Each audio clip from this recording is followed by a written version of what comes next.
Mi nombre es Sergio Perela, soy periodista con dentro de nada 30 años de experiencia y en este caso, teniendo en cuenta el público que sois y los especialistas que tengo aquí, me considero un poco el intruso en este foro y en esta mesa redonda. En realidad llevo día y medio compartiendo un poco por detrás con vosotros todo lo que está sucediendo aquí y de alguna manera voy a intentar que todo eso termine saliendo, aunque va a salir solo, seguramente, porque las tres personas que tenemos aquí delante son tres personas con una trayectoria magnífica en diferentes ámbitos y que estoy completamente convencido de que nos van a terminar de ayudar a trazar esos puentes, ese tránsito, hacer ese tránsito hacia la empleabilidad, un tránsito muy complejo que vosotros conocéis perfectamente, todas las dificultades que trae, todos los caminos que tiene y todos los baches que existen en dichos caminos.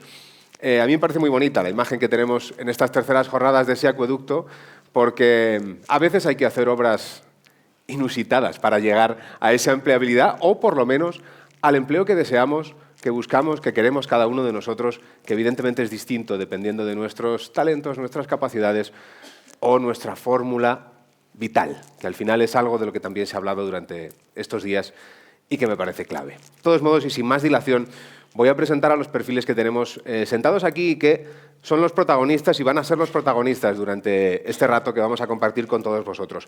Empiezo por la persona que está más alejada de este estrado. Es Cristina Vela Delfa. Ella es decana de la Facultad de Ciencias Sociales, Jurídicas y Comunicación del Campus María Zambrano de la Universidad de Valladolid. Campus María Zambrano es nuestro campus segoviano, de muy reciente creación y del que estamos evidentemente muy orgullosos porque eso facilita a las personas que somos de aquí el acceso a la universidad y también ese tránsito hacia la empleabilidad que antes teníamos que hacer de diferentes maneras. Son muchos años de experiencia de Cristina que va a tratar de traslucir en sus comentarios hoy.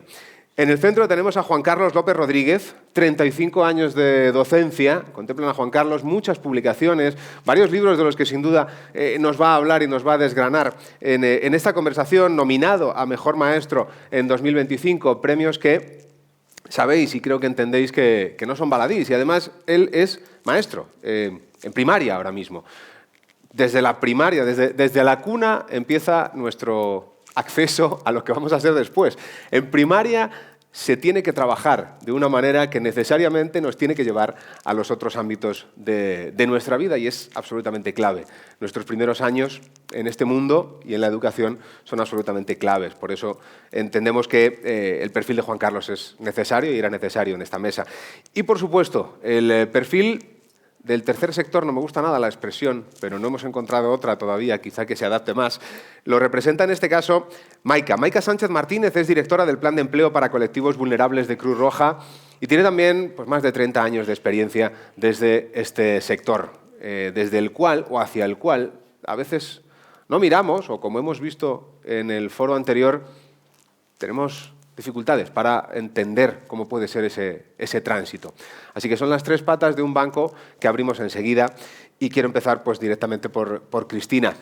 Cuando miramos hacia el empleo, empezamos mirando hacia la formación y sigue, creo, estando muy valorada, altamente valorada la formación universitaria.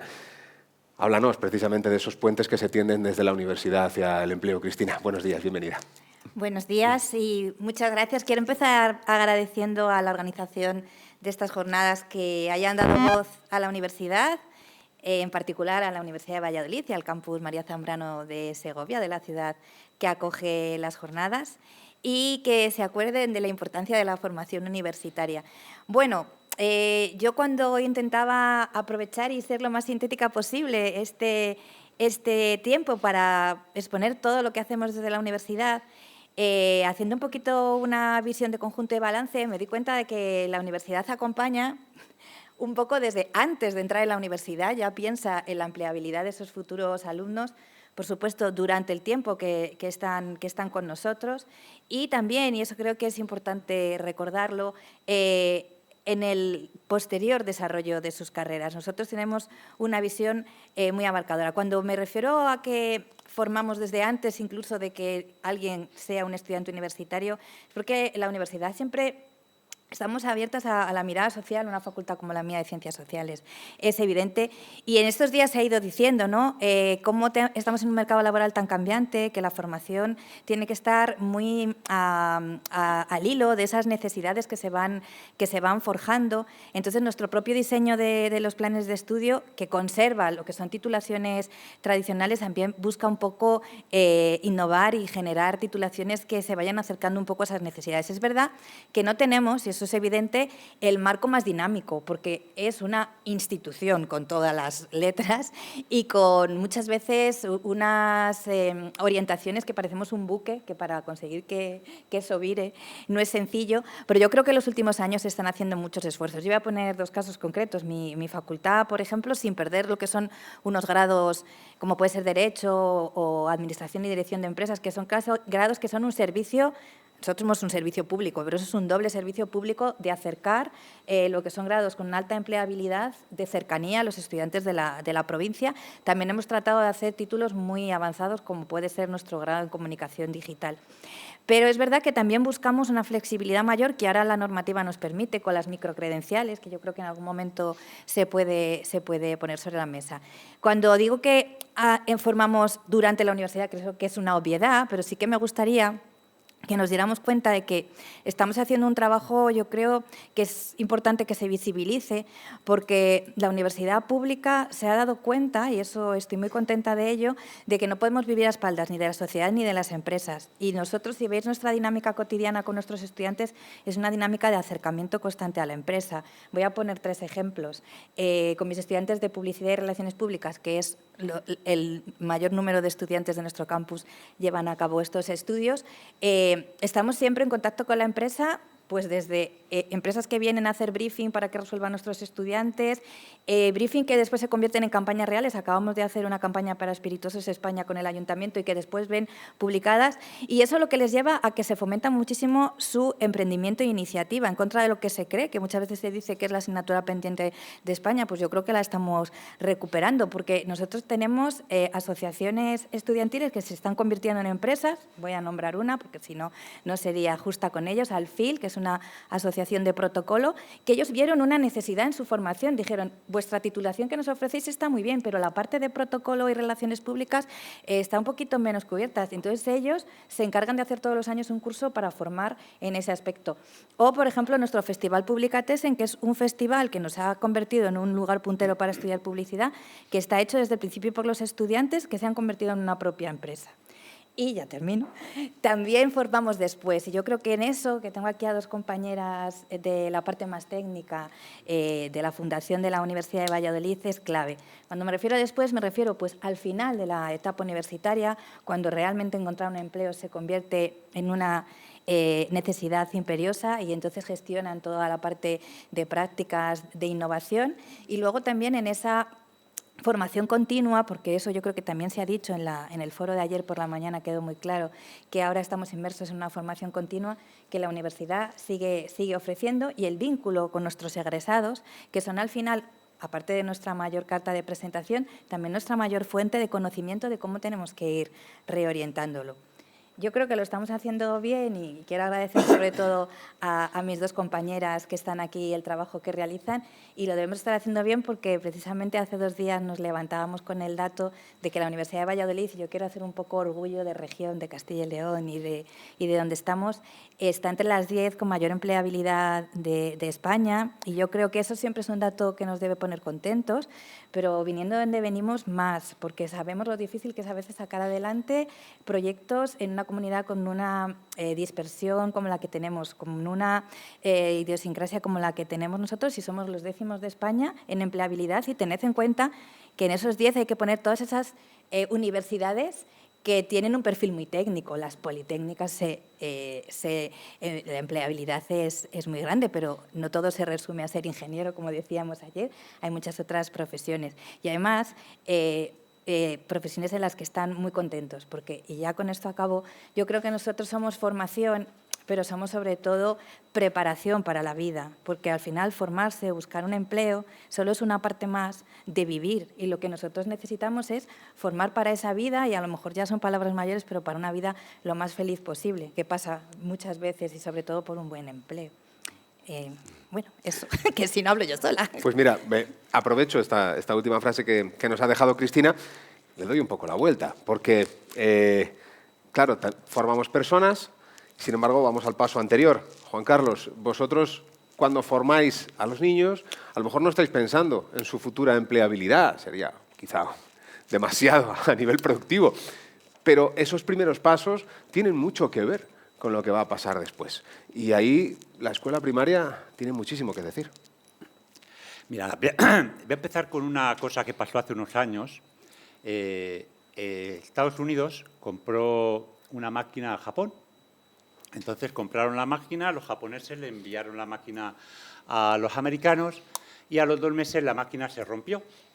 Y entonces escribieron una nota, porque era cuando no había teléfonos todavía, y pusieron: máquina rota, por favor, enviar técnico. Los japoneses enviaron un técnico y al llegar a Estados Unidos, los americanos volvieron a escribir otra nota. Técnico demasiado joven, por favor, enviar otro. Y los japoneses respondieron: técnico joven, inventor de máquina, mejor hacer caso. Bien, ¿qué quiero decir con esto? Mirad, yo lo que quiero decir es que tenemos una juventud maravillosa, una juventud en la que tenemos que confiar, pero tienen un pequeño problema, que la juventud son adolescentes. Y ahí voy a tirar yo, entre otras cosas, soy psicopedagogo y psicoterapeuta, y mirad, los adolescentes no es una cuestión solo de hormonas, que nos creemos que es de hormonas, es también de neuronas. Y los adolescentes, y la adolescencia no se acaba hasta los 25, los que tenéis hijos, lo siento, no tienen la corteza prefrontal formada. La corteza prefrontal es donde están las funciones ejecutivas. Y unas funciones ejecutivas son la planificación y la toma de decisiones. Entonces, no digáis a nuestros adolescentes: joder, es que no sabes lo que quieres. Pues claro que no lo sé. Para eso estás tú, que me sacas 20 años y se tiene que notar, seas padre o seas profesor.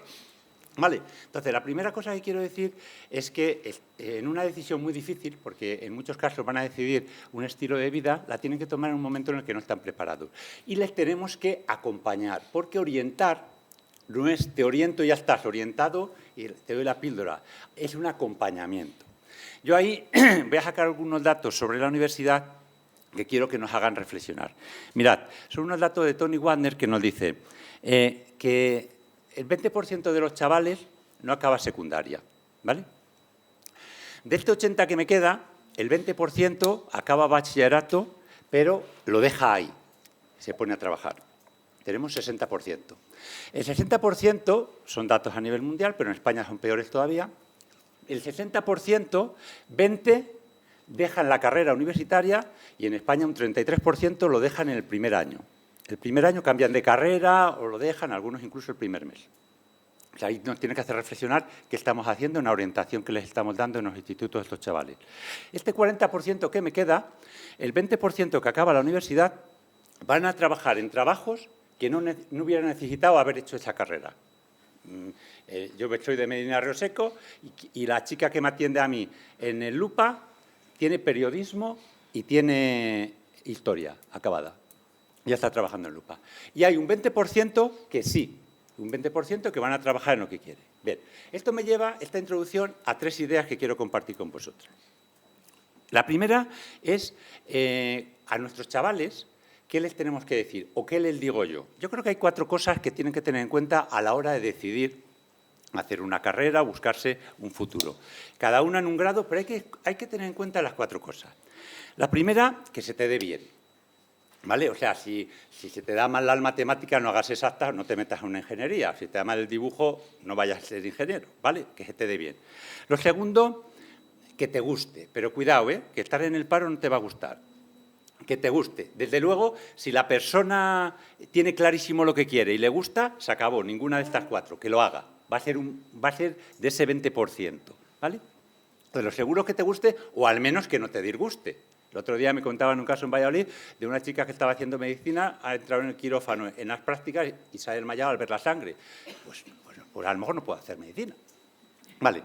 La tercera cosa es que haya salidas laborales, o al menos que yo no sé, que no sepa que es que no va a haber salidas laborales. Si yo quiero ser profesor de dibujo en una escuela pública y sé que en los últimos 10 años no ha habido oposiciones, pues a lo mejor me lo tengo que hacer mirar o pensármelo 2 veces.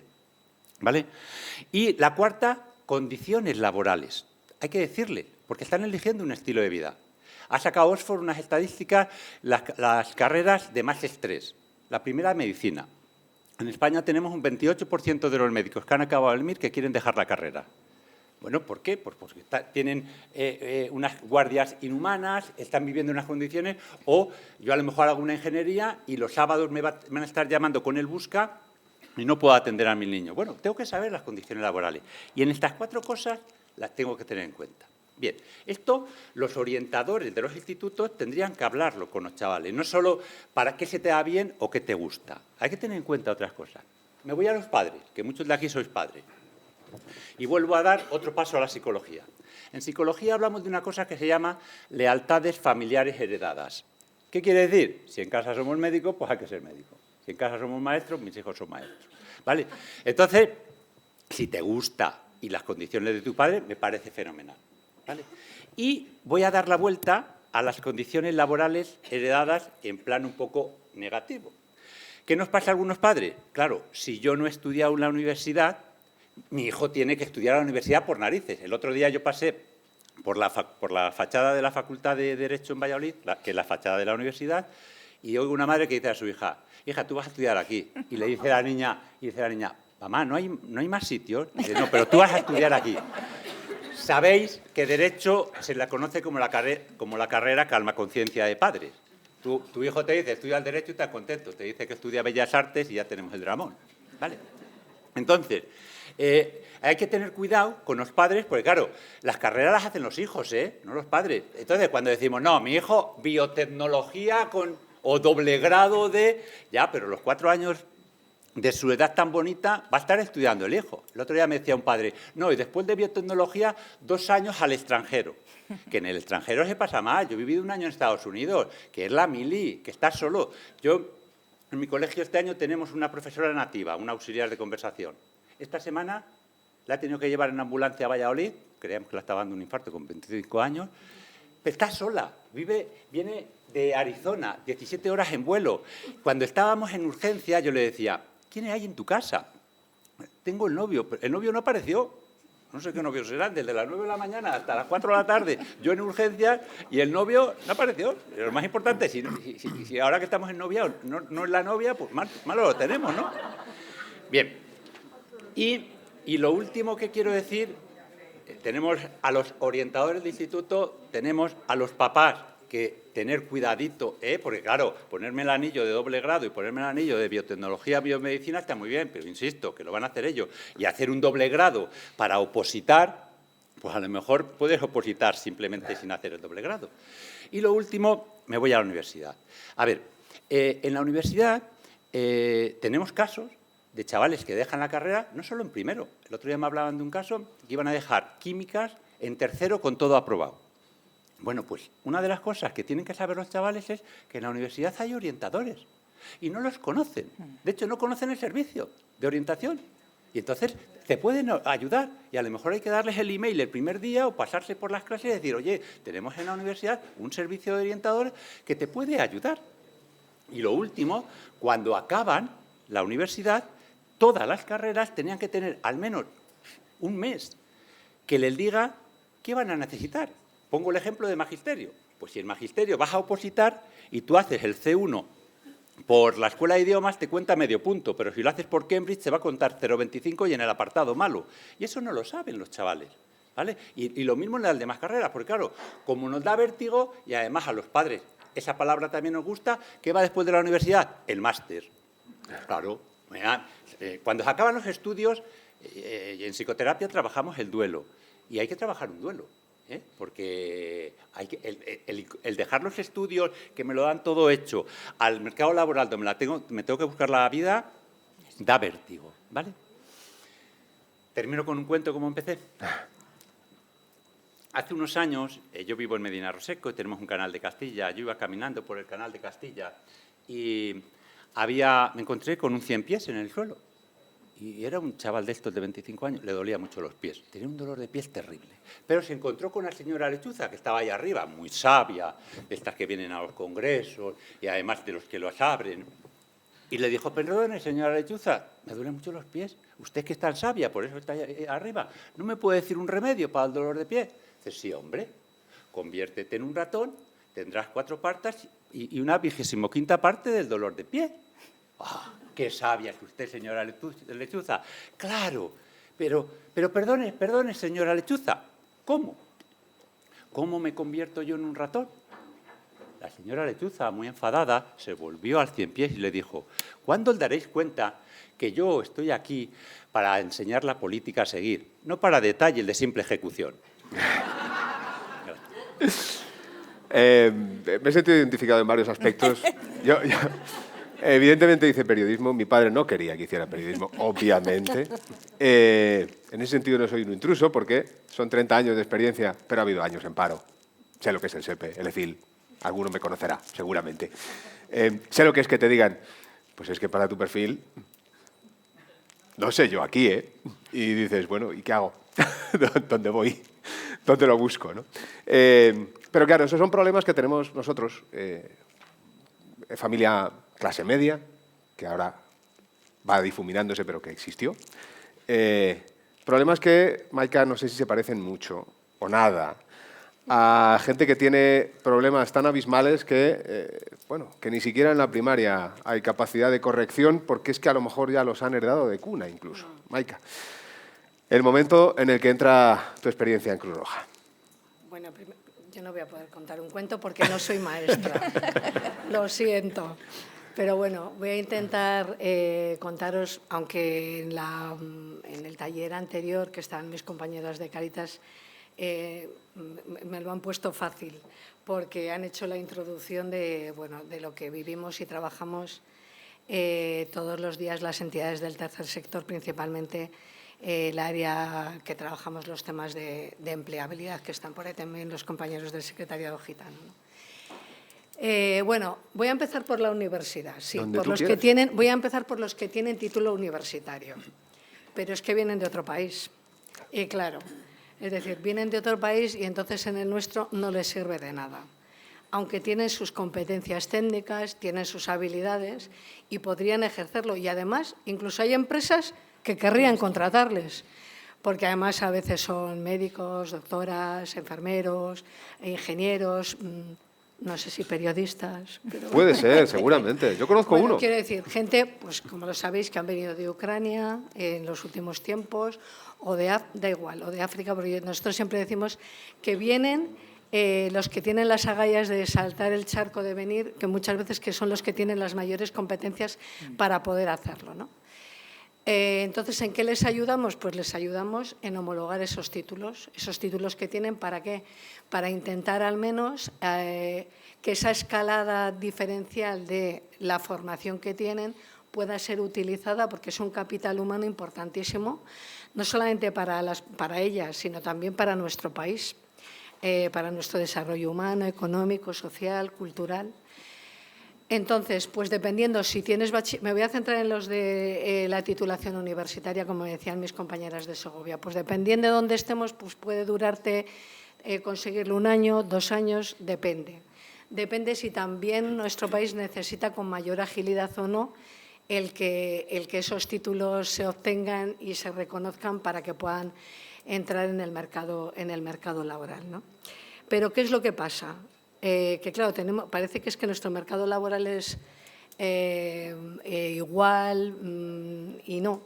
¿Qué tenemos? Tenemos muchísima persona con titulación universitaria trabajando en empleos por debajo de su cualificación.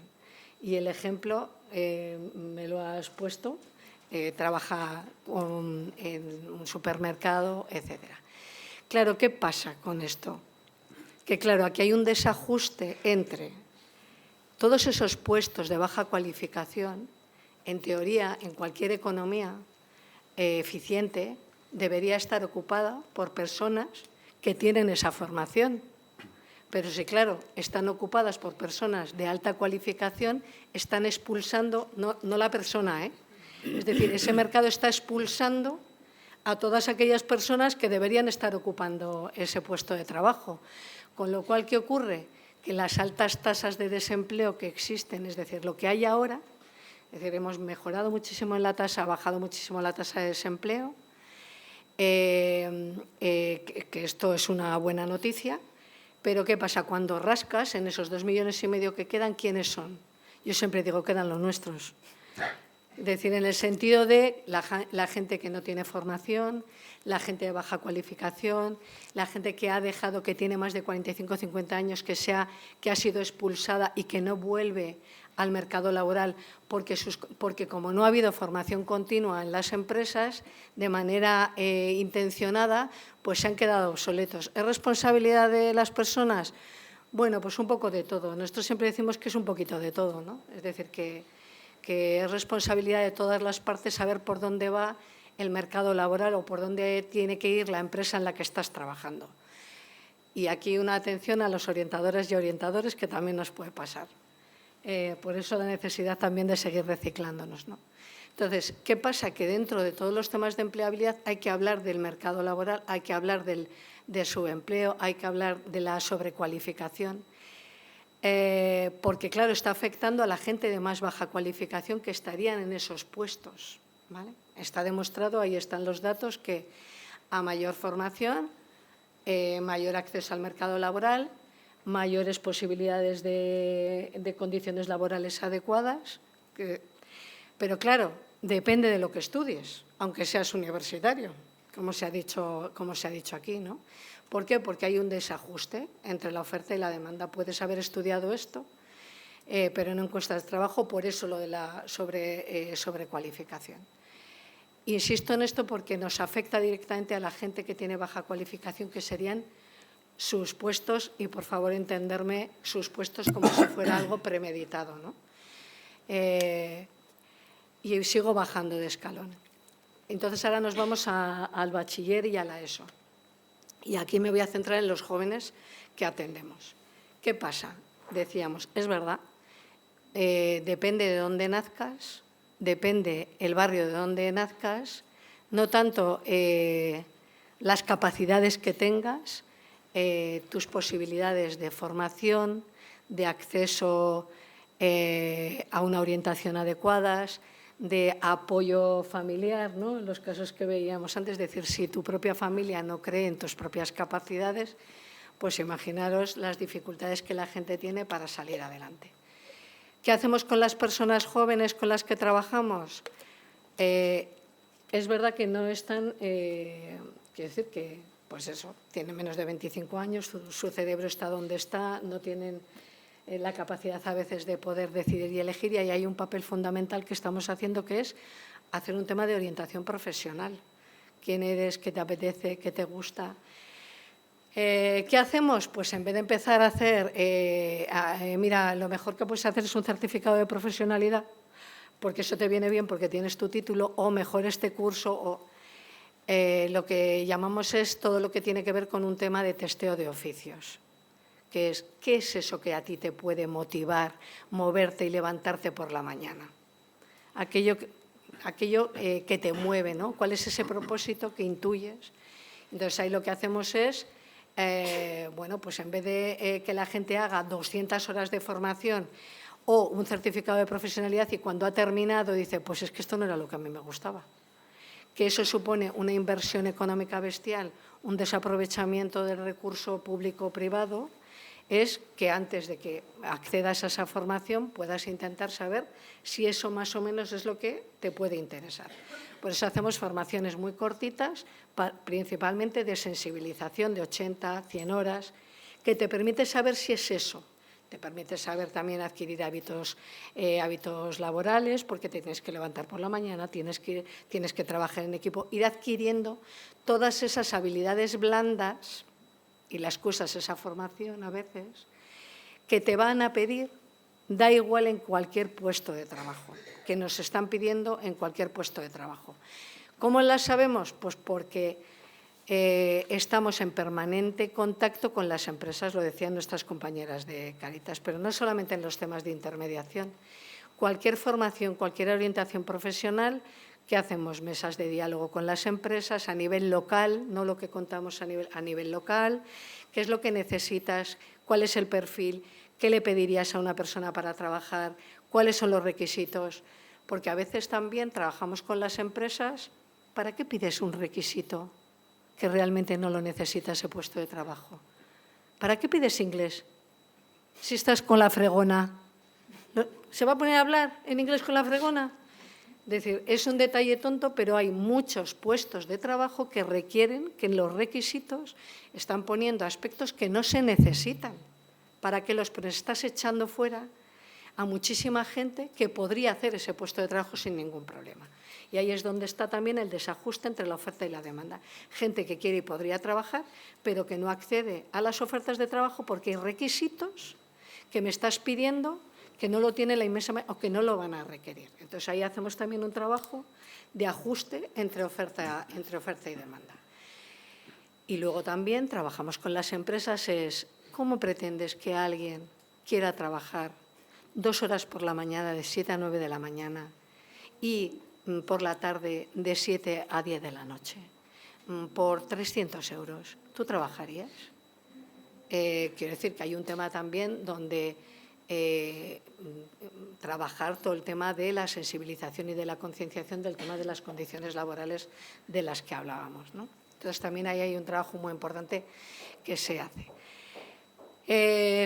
Cuando me preguntabais qué hacíamos, pues mira, hacemos todo lo que sea necesario para romper todas las barreras administrativas que sean necesarias para que la gente pueda acceder a certificados de profesionalidad. ¿Cómo? Pues que la gente pueda sacarse las competencias clave para que de esa manera pueda conseguir acceder al menos a un certificado de profesionalidad nivel 1, que a partir de ahí pueda conseguir el nivel 2. Claro, ¿qué pasa? Que la gente con la que trabajamos tiene unas necesidades económicas muy importantes y hay casi un 60% de la gente que abandona la formación porque necesita trabajar, porque necesita comer, porque necesita ingresos. No es que necesite trabajar, necesita ingresos. Yo siempre digo, su demanda no es, entendérmelo bien, un puesto de trabajo con esas condiciones laborales. Lo que necesita es tener unos ingresos estables que les permita, entonces no les queda otra que coger esas condiciones laborales, ¿vale? Entonces ahí pues es necesario políticas activas de empleo que desarrollen y que tengan, o sea, que la gente pueda sacar su formación y que no abandone para que pueda terminar esa formación, ese certificado de profesionalidad. Y hemos estado haciendo con el SEPE, por echar un guiño al SEPE y eso, ¿no? El tándem, que ha salido fenomenal, que es un proyecto de formación y empleo para jóvenes de garantía juvenil, donde en nuestro caso casi el 80% de personas son personas inmigrantes que no tenían ningún tipo de formación y han conseguido su certificado de profesionalidad, su experiencia profesional durante 9 meses, con lo cual, bueno, pues no confiaban en ello. Hemos hecho todo un proceso de tú puedes hacerlo, ¿es esto lo que tú quieres? Pues aproximadamente de las 1/3 de la gente que demanda es la que hemos podido atender, con lo cual eso de que los jóvenes no tienen interés no es verdad, es que hay que trabajarlo bien, hay que sentarse, hay que evaluar, hay que hacer buenas orientaciones profesionales y casi el 60% de la gente está trabajando ya después de hacer todo ese proceso. Así como introducción ya vale, ¿no? No, está perfecto y me da pie a mí también a sacar otro tema que habéis escuchado en estos foros durante estos días y que no sé si sigue caminos paralelos y os lo lanzo a los tres. Estamos hablando, hay que generar confianza en sí mismo para encontrar un empleo, tenemos que generárnosla, tenemos que saber quiénes somos, ¿no? La primera charla, la de Pablo Peñalver, hablaba mucho sobre el emprendimiento parte de uno mismo. Correcto, sin embargo somos hijos del mercado. Yo puedo tener un diseño de vida y mi perspectiva de vida no vende. ¿Qué hago? Es que este bache se puede abrir. Os hablo en primera persona en este caso, ¿no? ¿Cómo afrontamos eso? ¿Soy feliz o tengo empleo? A veces no es así, pero muchas veces pasa. Hay mucha gente que vive trabajando de 8 a 3 en algo que no le gusta y luego tiene su vida. ¿Es sostenible? Os lo tiro a los tres. A los tres. Bueno, A ver, yo suelo diferenciar, normalmente escribo para padres y para, bueno, para todas las personas. De hecho, los libros que decían son ¿Quién me enseña a vivir? Y con este hijo, ¿qué hago? Felicidad o éxito, ¿no? Y a lo mejor yo digo lo que yo quiero para mis hijos y es lo que quiero para mis alumnos. Yo quiero que tengan salud, quiero que sean felices, no sé qué va primero, que estén sanos y luego una profesión. Y el que crea que esto no es correcto, le regalo un infarto, ¿vale? Yo, en el mes de febrero, a mí me dieron 6 meses de vida. Me dijeron que me tenía que operar del corazón, no llegaba a septiembre. Entonces, cambia todo. Cambia todo. Entonces, yo creo que felicidad o éxito, yo creo que tenemos que priorizar la felicidad. Otra cosa es lo que estaba diciendo Maika, que claro, hay que comer y hay que vivir. Y yo a los niños, yo a mis niños, en mi colegio tenemos 21 nacionalidades, yo les toco las manos y tienen las manos heladas. Estaba comentándole antes a Maika que tenemos una población ucraniana bastante grande y me decía un día una compañera, no se concentran, Juan Carlos. Digo, vamos a ver, para. Están viviendo en un turismo rural con 8 familias. Su madre y su padre en la guerra combatiendo. Viven con abuela y nos acabamos de enterar que tiene una hermana de 19 años que está también en el ejército. Concéntrate tú. ¿Cómo te vas a concentrar? O sea, hay una cuestión de prioridades que es jerárquica. Vale. Y luego, bueno, pues vale, hay que comer, tenemos que encontrarnos y tenemos que entrar en el mercado. Pero yo creo que al final la vida la vida nos habla por las buenas y no nos atiza y nos lo dice por las malas. Entonces, bien, el trabajo sí, el mercado sí, pero tenemos que encontrar nuestro sitio. Por eso yo antes hablaba de las 4 variables, ¿no? Y que no digo quién tiene más peso, pero que tengamos un poco en cuenta todo porque estamos eligiendo estilos de vida. ¿Vale?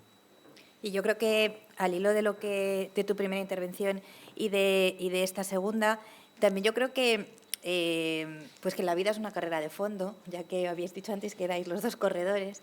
Entonces, en ese sentido, yo creo que hay algunas cosas que nos cuesta un poco sacarnos y que yo veo que ya ha salido también en esta conversación, y es el primer mito de trabajo de lo mío, a ver qué es lo mío y qué no es lo mío, que eso es una primera cosa que yo creo que es importante que reflexionemos, que la universidad, y yo hablo como representante del mundo universitario, ofrece unas formaciones y que las tiene que encapsular, les tiene que poner unos títulos, les tiene que dar una forma, pero que eso no te está dando el carné de... Es verdad que hay algunos títulos que son profesionalizantes y otros no, sino que te está ofreciendo una formación, pero que al final esa inserción en el mercado laboral pasa, evidentemente, por la responsabilidad en primera persona, pasa por la orientación, que tú lo has dicho y que es clave, y que yo creo que en eso las universidades, igual a mirar a mis chicas, están haciendo un trabajo grande, porque sin orientación no podemos sacar los casos un poco que son los que has puesto sobre la mesa, que son las excepciones, pero que también hay que atenderles. Pues una persona que tiene que reorientarse, que por otro lado en España parece que es una catástrofe que alguien cambie de titulación, pues es que equivocarse, tú bien lo has dicho, con 21 años, equivocarse, bueno, es que ni siquiera es esa palabra, reorientarse, pues no pasa absolutamente nada, todo lo que se aprende, aunque parezca un lugar común, ahí queda. Y al final hay que ir construyendo. Por eso yo creo que, por suerte, ya empezamos a orientar las cosas de otra manera. Yo hablaba antes de las microcredenciales y me pongo pesada con eso porque me parece que es el camino por el que hay que ir. Primero, porque son formaciones muchísimo más concretas, muchísimo más flexibles y que nos permite a la universidad responder a lo que muchas veces se nos dice que no hacemos, que son las formaciones que se necesitan en un momento dado, que necesitan las empresas, que están demandando todas esas habilidades más transversales. Pues ahí está. Formaciones más cortas, que no haga que alguien sienta que ha estado 3 años en química y que ha perdido los 3 años, que seguro que no los ha perdido, que se lo ha pasado fenomenal y ha aprendido mucho y que a lo mejor dentro de 20 años sabe sacarle partido a ese conocimiento, pero que pueda ser que en su currículum eso tenga un espacio y que permita ir construyendo los perfiles. Porque yo creo que tú mismo lo has dicho en primera persona. Yo llevo 30 años de... ¿30 nos has dicho ya? Aunque 30. No lo parece con esta cara. De experiencia. He tenido mis años en los que he estado en... Porque, claro, también la formación universitaria es una formación a largo plazo. Cuando nosotros tenemos los datos, los tengo aquí, pero no los voy a mirar, pues la empleabilidad mejora con el tiempo. Es verdad que también son proyectos de vida diferentes en los que hay una inversión muy grande. No me extraña que las familias opinen. Es que invierten mucho en esa formación de sus sus hijos y que a veces no se ve en el corto plazo, pero yo creo que a la larga pues sí que se nota y las estadísticas dicen que a mayor formación, una mayor posibilidad de elegir. Pero yo vuelvo a insistir, formación y elección tiene que ir aparejada de una orientación. Y yo creo a lo mejor más espacios como este en el que nos podamos poner de acuerdo, porque es verdad que la universidad entra recogiendo de donde vosotros los mandáis y cómo los orientáis, y es verdad que a veces nos falta muchísimo más diálogo. ¿Cómo son en España las pruebas de acceso a la universidad? Bueno, no la vamos a poner sobre la mesa porque podríamos destripar... Otra mesa redonda. Otra mesa redonda. Y cómo en vez de focalizarnos en colocarlos por unas cuestiones de nota, no hacemos de verdad esa oportunidad de entrada a la universidad como el primer paso más importante de la orientación. Bueno, son muchas cosas, algunas son estas y otras más que quedan, pero yo tengo una idea positiva, ¿eh? Yo creo que con espacios como este vamos a ir entendiéndonos. Pues yo, fíjate, cuando has hecho esa pregunta, preguntaría cuál es la centralidad del empleo para cada una de las personas. Quiero decir, porque en el fondo, debajo de todo esto, es cuánto de central es el empleo para ti o no para que tú seas feliz.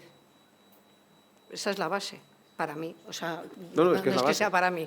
Quiero decir, que es lo que nosotros vemos, es ¿para qué trabajo yo?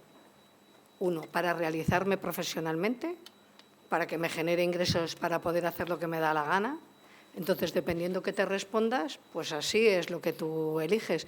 Si yo tengo un trabajo que no me genera estrés, tal, cobro poco, pero es que a mí eso me sirve, me da una satisfacción tremenda porque me genera una tranquilidad estupenda, porque tengo, ¿no? Es decir, lo que quiero decir es que a veces, claro, nosotros somos, o sea, que hay un salto generacional muy importante en este momento cuando se dice es que los jóvenes ahora es que no piensan como nosotros, que son otra generación, es que no están tan comprometidos con su trabajo. ¿Y? O sea, perdón, o sea, y lo único que lo que tendremos que pedir como mercado laboral es que hagan bien su trabajo. Eso sí, quiere decir que sean buenos profesionales y que hagan adecuadamente su trabajo, que es lo que nos piden a todos, me refiero, porque esta es la relación laboral, ¿no? Tú haces tu trabajo y te pagan por ello, y que lo hagas bien. Pero yo no necesito ir feliz al trabajo, no sé si me estoy explicando, no significa que no vaya con una sonrisa, ¿eh? Yo creo que nos estamos entendiendo que es lo que te produce satisfacción en tu vida, ¿no? Entonces, hemos sido educados en esa dicotomía a veces, ¿no? Yo les decía, en Alemania, cuando la gente hace orientación profesional que está en los institutos, no les preguntan qué te gustaría estudiar y en base a eso van eligiendo. Es decir, dónde tú te ves que puedes trabajar, que no es lo mismo. La pregunta no es la misma, con lo cual la respuesta no es la misma, con lo cual el camino no puede ser el mismo, ¿no? Eso por un lado. Y luego, claro, esa pregunta, con la gente que nosotros trabajamos, lo de la felicidad y tal, es como decir, ¿de qué me estás hablando si yo sobrevivo? O sea, si yo lo que intento es sobrevivir. Entonces, nosotros interpelamos a que para que la gente no deje de sobrevivir y pueda vivir, esto que hablábamos del tránsito hacia un empleo, por favor, pongamos el apellido decente, que te pueda permitir vivir, pero a cualquier persona necesita que esos tránsitos haya un pacto, ¿no? Entre, y además a mí, yo entiendo, cuando nosotros vamos a las empresas y nos dicen es que la gente tiene que venir con habilidades, tiene que tener competencias, tiene que saber hacer su oficio, claro, es que esa empresa tiene que ser sostenible. Y entonces también hay otra parte de decir, fenomenal, pero págales bien. Claro. ¿No? Es decir, sí. ¿No? Es esto, todos tenemos que aportar y todos tenemos que ceder en algo, ¿no? Entonces seguro que todos somos un poco más felices. Sin embargo, sí, me has mirado como, no sé, luego te pregunto por qué me has mirado así. Estamos preocupados por tu Sin embargo, y recojo del foro anterior de las compañeras de Cáritas cuando hablaban de que una de las dificultades, por ejemplo, la vivienda influye, ¿cómo no va a influir? Por supuesto que influye. Que ahora mismo tener un trabajo tampoco te garantiza una vivienda, ergo tampoco te garantiza ciertas condiciones sociales dignas. Estamos en un momento en el cual, me acuerdo ahora mismo, según estabais hablando, el otro día estaba viendo una serie de principios de los 2000, a veces uno hace arqueología, y uno de los personajes decía, he leído que 6 de cada 10 americanos, norteamericanos, claro, tienen al menos 6 profesiones durante su vida. Y nosotros vivimos en un país en el cual históricamente, y no hace falta remontarse, pero me remonto a cuando teníamos gobiernos 2 años uno, 2 años otro, trabajaban 2 años unos funcionarios y 2 años otros. Y el resto de los 2 años se pasaban esperando a que llegasen los otros 2 años. Buscamos seguridad. Entonces, ¿cómo casa esto? ¿Cómo casa esto? ¿Cómo casa el emprendimiento con la seguridad? ¿Cómo casa todo esto que estamos poniendo encima de la mesa con el hecho de que queremos comer y tener una casa? ¿Cómo lo hacemos? Claro, yo creo que hay sitio para todos. O sea, hay sitio... Yo cuando a los chavales acaban les digo que pueden hacer 4 cosas. Pueden emprender, pueden hacerse funcionarios, pueden heredar, si tienen la suerte, pues, o pueden buscar empleo, ¿no? Entonces, bueno, pues cada uno tendrá uno de estos ámbitos. Mira, pero yo, aparte de esto, solo un apunte para reforzar lo que estaba diciendo Maika. Es verdad, se ha criticado mucho en España a Alcaraz, al tenista, porque se iba de fiesta después de haber ganado Wimbledon, porque claro, Nadal no lo hacía. Pues claro, son diferentes. ¿Por qué no va a poder disfrutar el chaval? ¿Qué tal? También puede disfrutar. Y fíjate, aparte quería decir una cosilla más, que es un problema muy importante que tenemos en España, y también decía antes Maika. Según la Organización Mundial de la Salud, es más importante el código postal que el código genético. Sí. ¿Vale? Entonces, un problema que tenemos muy importante, volviendo a la orientación y volviendo a la influencia que tienen pues en nuestros adolescentes sus iguales en orientación. Mirad, os voy a decir otro dato. En el mundo, no solo en España, tenemos un problema muy grave que es la soledad. Hasta tal punto que la OMS está diciendo que la soledad mata más que el tabaco. Hasta tal punto que en España 3 de cada 5 jóvenes se sienten solos. Vale. Hasta tal punto que Gran Bretaña, sabéis que tiene el Ministerio de la Soledad, que Japón tiene un ministro de la Soledad y que Dinamarca tiene un ministro de la Soledad, y que en Japón los ancianos, los jubilados, están empezando a delinquir para que les detengan y vayan a la cárcel y estén con alguien, ¿no? En España, bueno, ha empezado en Estados Unidos, pero ya en España podéis alquilar amigos. Entráis en una página, Red de Friend, por $10 o por 10 euros en España, se alquila un amigo durante 1 hora. Creo, y en este caso, en los casos de las personas, no sé, más vulnerables, necesitamos sentirnos acompañados. Y luego tomaremos la decisión para emprender. Pues para emprender, bueno, pues a lo mejor decía Paulo Freire que nos educamos en comunión. Pues a lo mejor tengo que juntarme o tengo que aprender de alguien. Yo parto de la idea de que nadie sabe tanto como todos juntos, ¿no? Aquí, si juntamos el conocimiento de todos, va a ganar a cualquiera de los nuestros, ¿no? Entonces, yo creo que, bueno, cada uno tiene que encontrar su sitio. Sí, y además, y volviendo a la orientación, creo que el ejercicio de realismo al final es también lo que va a conducir hacia la felicidad. Y retomo las palabras de Maika. Uno tiene que saber cuáles son esas prioridades que no son para todo el mundo las mismas y que hace que configuren un estilo de vida diferente, cómo esas prioridades cambian con las generaciones. Eso lo notamos en las aulas. Yo también noto que mis estudiantes pues tienen unas prioridades diferentes, que no tienen por qué ser peores, muchísimas veces son mejores, no vamos a juzgar, y que hay que también comprender y acompañar, porque la orientación es acompañamiento en esos procesos de transformación. Cuando vemos a los jóvenes, lo que estamos viendo es la sociedad que tenemos a la vuelta de la esquina, y no debería extrañarnos que muchas de sus decisiones vengan de corregir lo que han sido sufrimientos que hemos vivido en primera persona. Aquí hablamos de empleo y hemos añadido digno, hablamos también de qué lugar tiene que tener el empleo, de conciliación, y todo eso les ha resonado en sus cabezas. Y cuando están pensando en su futuro profesional, no solamente están pensando en qué van a ser de mayores, esa gran pregunta que nos hacían antes, sino en cómo lo van a ser. Y yo creo que eso también es otra pregunta que nos tenemos que hacer. ¿Cómo van a ejercer esas profesiones? Cómo van a incorporarlo en el resto de su vida.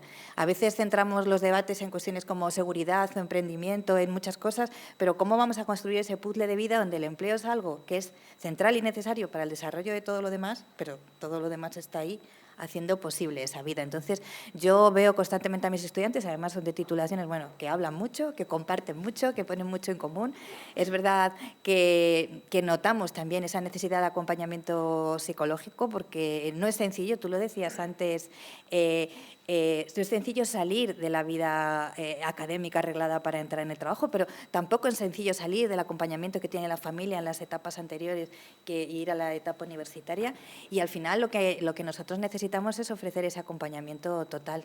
Sí, ya que esta mesa se está orientando mucho a la felicidad, que me gusta, que al final el empleo y la felicidad va unidos. Sí. Lo han hecho las Mira, jornadas en sí, un apunte más quiero hacerte. Mira, hablando de que tú tienes una niña de 1 año, los padres tenemos muchísima responsabilidad. Sabéis que la personalidad de los niños se crea en los 7 primeros años de vida, ¿vale?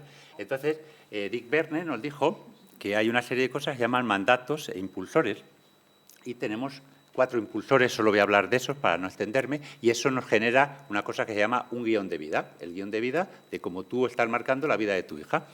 Y estos 4 impulsores son los siguientes. Yo, desgraciadamente, tengo 2. Uno es complace. No, complace tú, no cojas la pasta. No, porque hay que saber decir, basta ya, trátame bien. Porque como complace, cuando me mandes fumarme un porro, voy a complacer porque eres mi amigo. O como hay que complacer, cuando me piden mantener relaciones sexuales, pues las voy a meter. Como hay que complacer, ¿no? Pues cuidado, porque a los niños se los metemos en los primeros 7 años de vida. El segundo es ser perfecto. Hay que ser perfecto.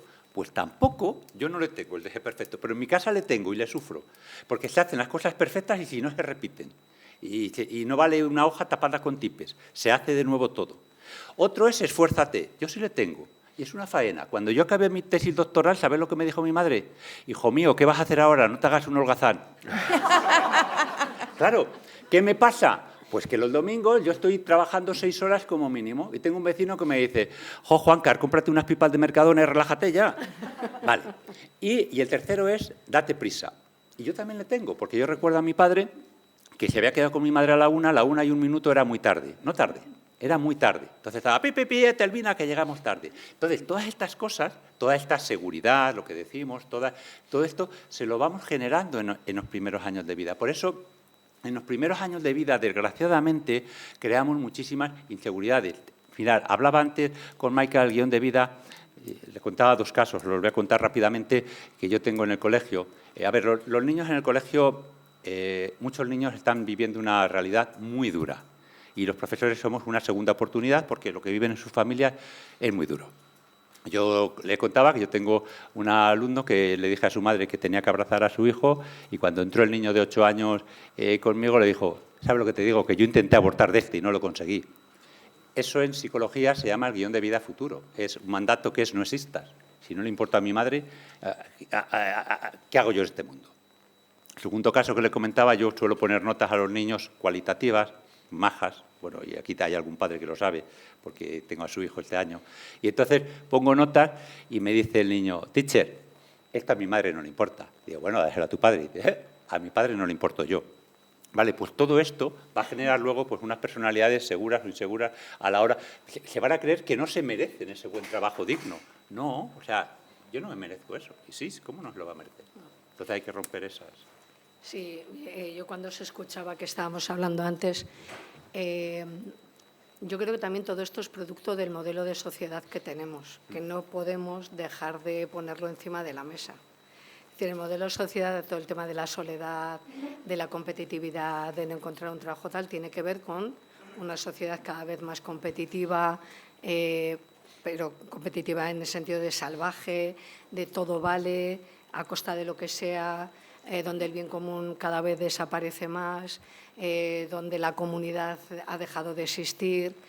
Entonces, bueno, pues yo creo que ahí el tercer sector, ¿qué intentamos hacer? Pues intentamos seguir recomponiendo todos esos lazos donde a las personas son personas que toman decisiones sobre su vida profesional, donde son adultos tomando decisiones, personas con todo el derecho del mundo a tomar decisiones y a equivocarse y bueno, a no querer seguir con los mandatos sociales, si me permites ¿no? Con esos mandatos sociales que a veces tenemos. Entonces, como sociedad, tendremos que responder también a todo esto que tenemos. Cuando los técnicos de orientación laboral o técnicas nos cabreamos, entenderme, cuando que es que encima un puesto de trabajo, este curso de formación, anda que no habría gente que estaría peleando.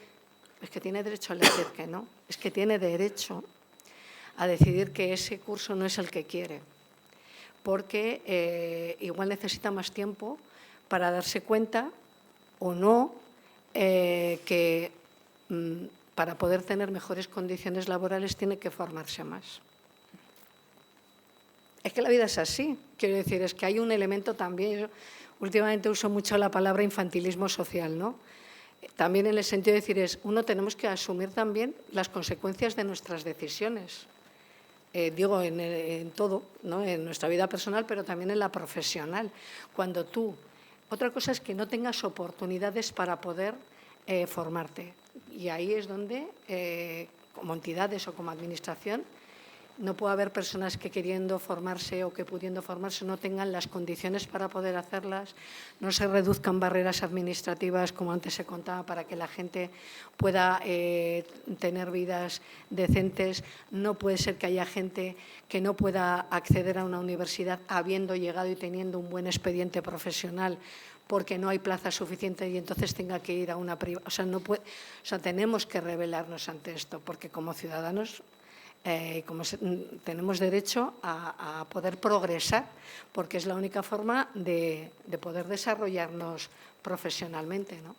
Entonces, bueno, yo creo que tenemos también que analizar el tipo de sociedad que vamos construyendo todos en la forma en la que interactuamos entre nosotros. Y probablemente seguro pues que ahí igual tenemos que hacernos un poquito de autocrítica en todo esto, ¿no? Por mi parte me queda un tema más que sacar, que ahora mismo, además, lo quiero empezar con Maika porque me lo acaba de dejar prácticamente en bandeja. Y luego abrimos, si queréis, para cualquier pregunta que tengáis o temas que queráis introducir, por supuesto, hasta que nos digan que se terminó. Es el tema del talento y de la detección del talento. Yo llevo 2 días en estas jornadas técnicas en las que se ha hablado mucho de esto, y se ha hablado mucho de esto desde una perspectiva que personalmente no había abordado antes, que es efectivamente la que ofrece Càritas, la que ofrece Cruz Roja, la perspectiva de este tercer sector. ¿Cuánto talento nos estamos dejando por el camino? De gente que viene y no lo detectamos, Maika, y empiezo por ti. Pues mira, nosotros tenemos un proyecto que es el Empleando Digital, que lo hacemos junto con los compañeros del Secretariado Gitano, y me consta que el resto, que nuestro objetivo principal es... nuestro objetivo era, no puede ser que si es verdad que el mercado laboral está en pleno proceso de transformación digital, que es cierto que ahí se va a necesitar muchísimas personas trabajar, y además son sectores que en teoría van a tener condiciones laborales buenas, que se dé por hecho que la gente que atendemos no pueden llegar ahí. Entonces, para eso es necesario analizar cuál es el talento, cuánto de la gente que atendemos está orientada a la tecnología. Y eso no significa que sean unos ingenieros tecnológicos de la leche. Y en el caso de la gente joven, que nos dan 1000 vueltas, bueno, por lo menos a mí me dan 1000 vueltas, quiero decir, es que tienen unos mecanismos rápidos para hacer cosas. Entonces, ahí, ¿qué hacemos? Trabajamos todo el tema de la orientación tecnológica, cuánta de esa gente podría interesarle todo el sector tecnológico, y entonces, ¿cuál es la diferencia? Que igual la persona que lo sabe y que en la cuna le han estado contando, tú eres capaz, y a ese joven que ni se lo había planteado, pero ¿cómo yo voy a ser diseñador gráfico de qué? ¿De web?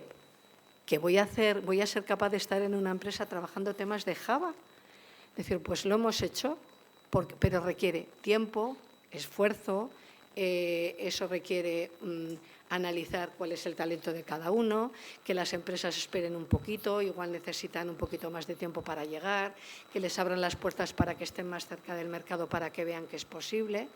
Es decir, igual es que los mecanismos formales son necesarios, pero también es necesario otros más flexibles, más adaptados, más ajustados a las personas, más personalizados. Hay que reinventarse para poder funcionar.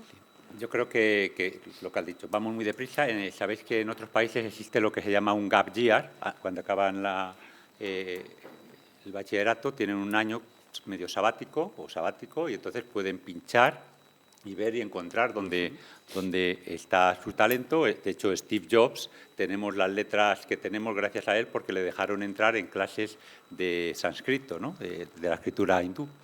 Mirad, yo también quería decir dos cosas, ¿no? De lo que decimos. Es cierto, hay que encontrar el talento y, de hecho, yo suelo decir que me gusta mucho la cultura Japón y antes hablabas de la comunidad. Allí tienen el Moai, que se ayudan unos a otros, incluso poniendo dinero para ayudarse. En Japón sabéis que hay una cosa que se llama el Ikigai. Si alguno no lo habéis leído, es un libro muy bonito de Ernest Miralles. Y el Ikigai yo lo suelo explicar de otra manera, pero dejarme explicarlo hasta el final, ¿eh? Yo suelo decir que en la vida necesitamos un amigo, un amor y un amante. Dejarme explicarlo, ¿eh? A ver si vamos a ir mal aquí. Un amigo es alguien con quien hablas, con quien te puedes desahogar, con quien puedes compartir las cosas. Un amor ahí va el talento. Es algo que te pone de novio con la vida, ¿no? O sea, un amor es alguien que te quiere y a quien le quieres. Y un amante es algo que te pone de novio con la vida. El amante durante muchos años para mí fue correr, luego escribir. O sea, ese talento, ¿no? Entonces tenemos que buscar. Lo que pasa es que eso a veces necesita tiempo. Lo que pasa es que tenemos que respetar el espacio de todos. Bueno, y necesita inversión también, que eso es muy importante, Sí. porque al final todo se puede simplificar mucho a cuestiones muy básicas. Yo quería comentar dos cosas, un poco al hilo de lo que habéis dicho cada uno de vosotros. En primer lugar, cuánto talento perdemos, y ojo, que lo perdemos en todos los sectores. Yo, por ejemplo, en el sector universitario empiezo a notar que hay cuestiones que no son baladís, que hace que algunas personas ya no estén pudiendo acceder a la universidad y perdiéndonos ahí muchísimo talento. Y voy a poner un ejemplo muy concreto de la ciudad de Segovia. Cómo ha subido, por ejemplo, el alojamiento en la ciudad de Segovia, hace que ahora tengamos muchos estudiantes que antes lo normal era que viniesen, alquilaban una habitación, un piso compartido y vivían aquí, ya no pueden hacerlo, tienen que ir y venir con trayectos muy largos, y muchos de esos son potenciales personas que van a abandonar la universidad. No quieren abandonar la universidad, abandonan un estilo de vida que no les es sostenible. Eso como primera aportación. Y la segunda, cuando hablo de inversión, me refiero que invertir también es mirar y ver dónde se puede rescatar talento. Bueno, con el plan de transformación digital del Gobierno de España se invirtió mucho dinero. Hace poco estaba en una mesa redonda parecida a esta. Yo soy lingüista, soy licenciada en Filología y doctora en Filología. Entonces, bueno, venimos de ese sector de humanidades que muchas veces se dice que es donde no se va a poder emplear. No te vas a emplear, no vas a encontrar trabajo. Bueno, a mí me lo dijeron, aunque como estaba en el porcentaje de los que me gustaba mucho, pues lo encontré pronto.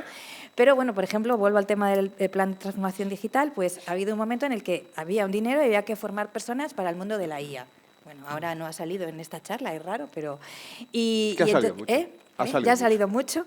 Y entonces se decía, ¿de dónde vamos a buscar a esos perfiles, que son perfiles muy interdisciplinares? Se diseñaron unas formaciones, en principio, pensadas más para perfiles técnicos. Vamos a enseñarles lo que les falta para esas tecnologías del habla y del lenguaje, esos perfiles técnicos. No les interesaba. ¿Por qué? Porque tenían un trabajo esperándoles cuando terminaban su ingeniería.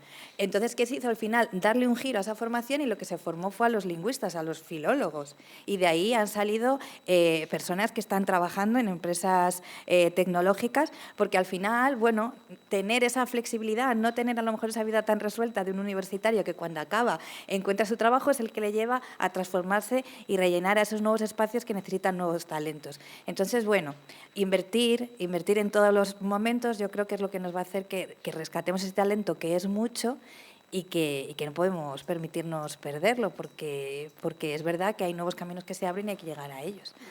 Yo creo que nos hace falta ser muy humildes a todos y darnos cuenta, pues, que hay cosas que tenemos que mejorar. Hace unos años yo trabajaba, el primer colegio fue Benavente, Colegio San Isidro, y yo llegué y digo, soy el de inglés. Me dijeron, no, eres el de educación física, y me tocó dar matemáticas. Así funciona. Es cierto, ¿eh? Hasta aquí es cierto, lo de ahora ya no. Entonces, sustituyendo en matemáticas, digo, ¿qué hago yo con esto? Digo, pues les voy a poner un problema de estos que les tengo pensando y así no me dan la vara. Y entonces les dije lo siguiente, mirad, vosotros, como sé que sois gente formada, le vais a sacar. Si Cristóbal Colón descubrió América en 1492, ¿cuántos años tengo yo? Sí, lo sacáis, ¿no? Muy fácil. Bueno, pues yo tuve un alumno que levantó una mano de atrás y dice, muy fácil. Tú tienes 30, yo tenía 30. Digo, ¿cómo lo has hecho? ¿Qué algoritmo has hecho? Y dice, pues sencillísimo, porque yo tengo un primo que tiene 15 y es medio bobo.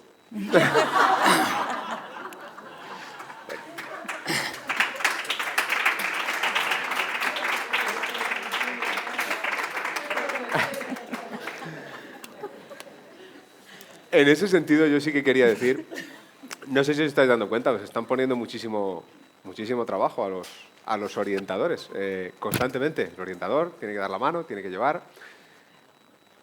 Sé que faltan medios muchas veces, sé que es muy complicado muchas veces y sé que os enfrentáis a retos.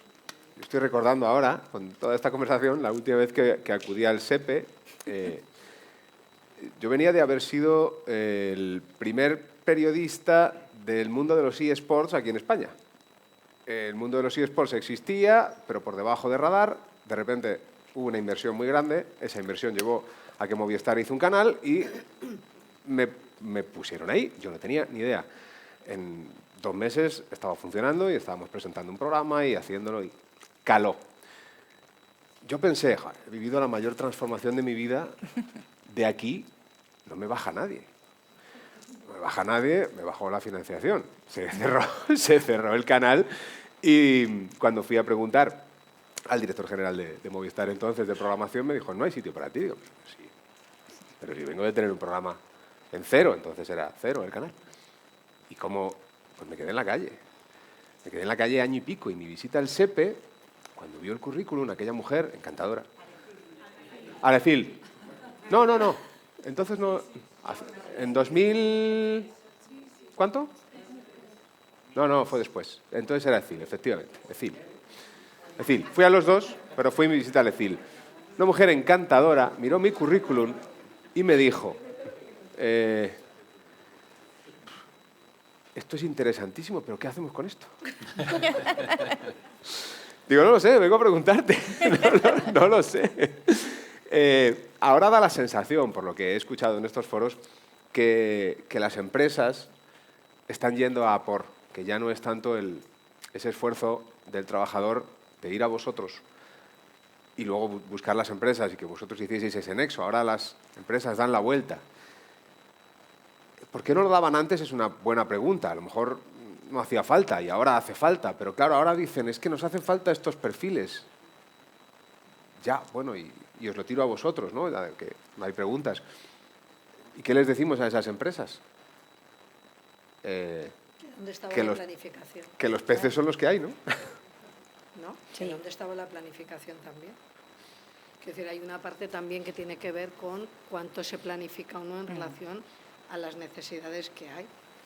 Es decir, en las planificaciones estratégicas, en los planes de empleo del mundo o de las comunidades autónomas, es decir, cada vez más se planifica por dónde va a ir la economía de ese territorio. Entonces, lo que tiene que haber es más conexión de todo eso. Es decir, los orientadores tenemos que saber por dónde va a ir el desarrollo económico de nuestro territorio y eso tiene que ser público y entendible. Me refiero, cuando digo entendible, que sea concreto para que podamos orientar bien a la gente. Tenemos que entender cuál es lo que se va a necesitar.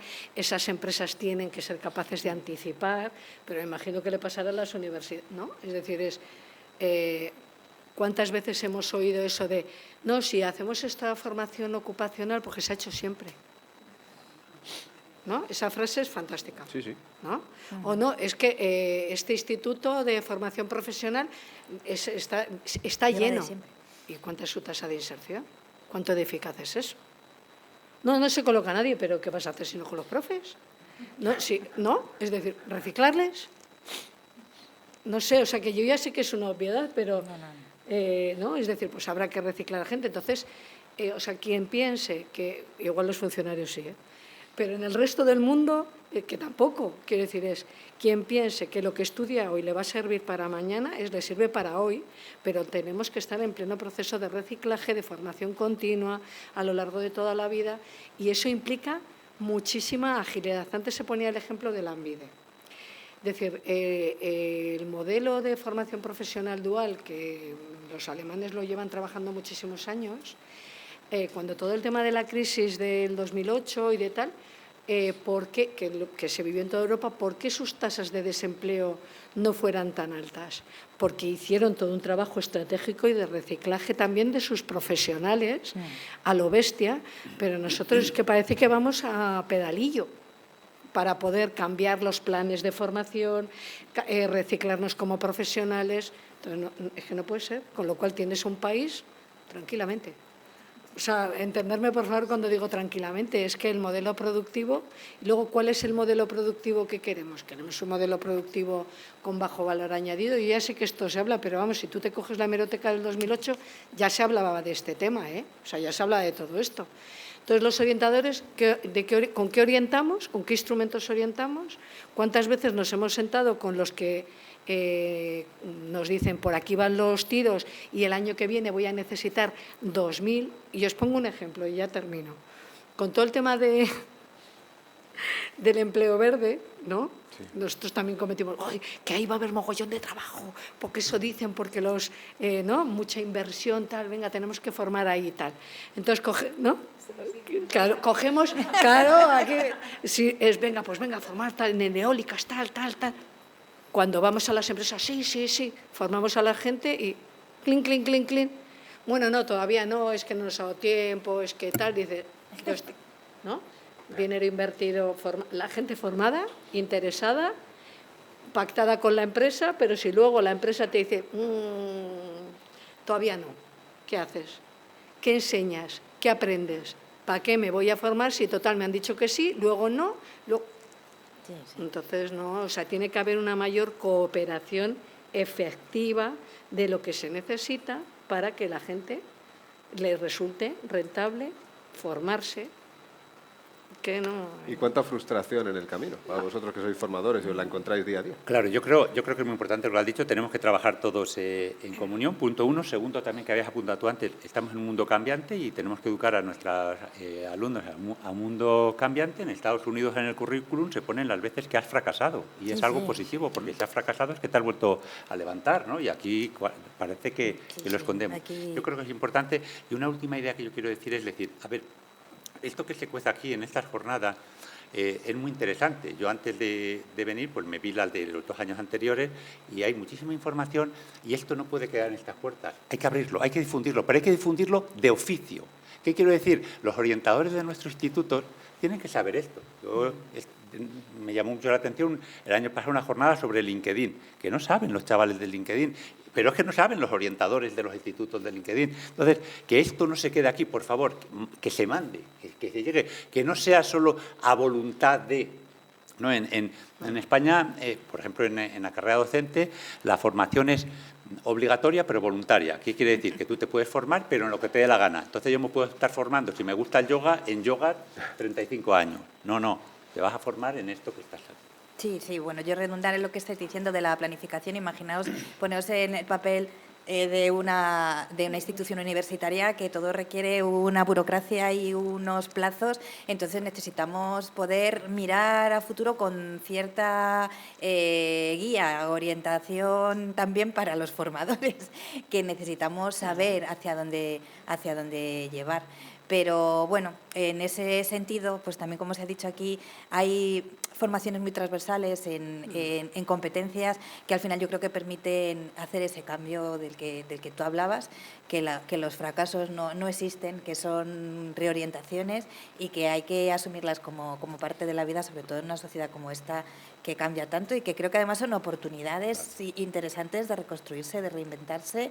Y que creo que si al final vemos un poco lo que estábamos diciendo los tres, es lo que estamos demandando, una sociedad flexible que permita incorporar talento nuevo, venga de donde venga, transformar el talento que ya tenemos y que eso es, yo creo que es la clave. Pues yo creo que son tres respuestas que pueden funcionar a modo de conclusión, ¿verdad? Sí, lo podemos. Una pregunta.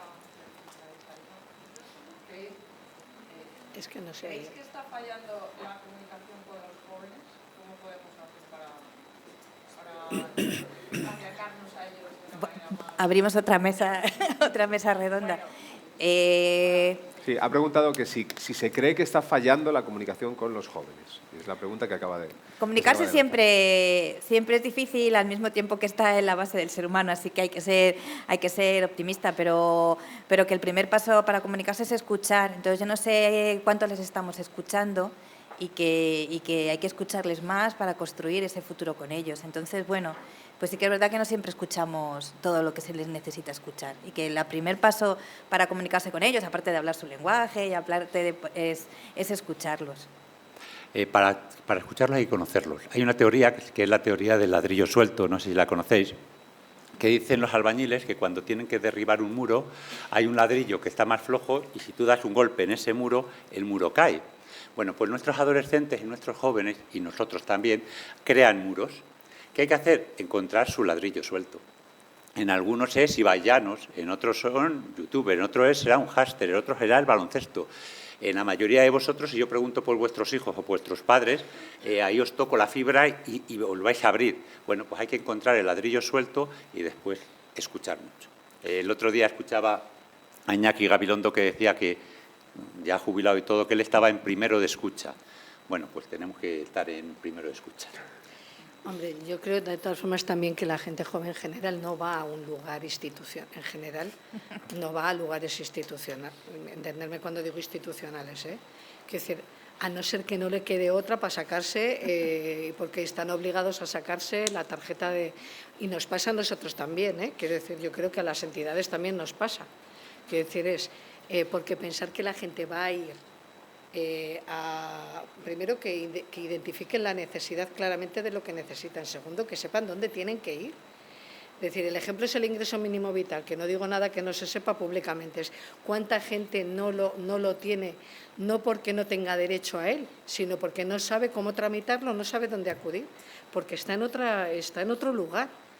Pasa con la gente joven, pasa con la gente mayor, entonces tendremos que ir, el tema es que tendremos que ir donde están.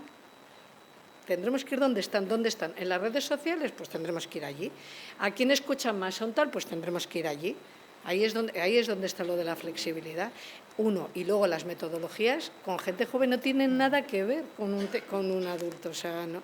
Y sobre todo, con la gente joven con la que nosotros trabajamos, que para ellos el espacio formal de un instituto tal, en muchos de los casos no han terminado la ESO o se han quedado en la ESO, eso es un lugar odiado. Porque nadie les escuchó, porque nadie les atendió adecuadamente, porque además les dijeron que no valían. Entonces, ¿voy a ir yo a un sitio formal para reproducir aquello que me expulsó? Pues no.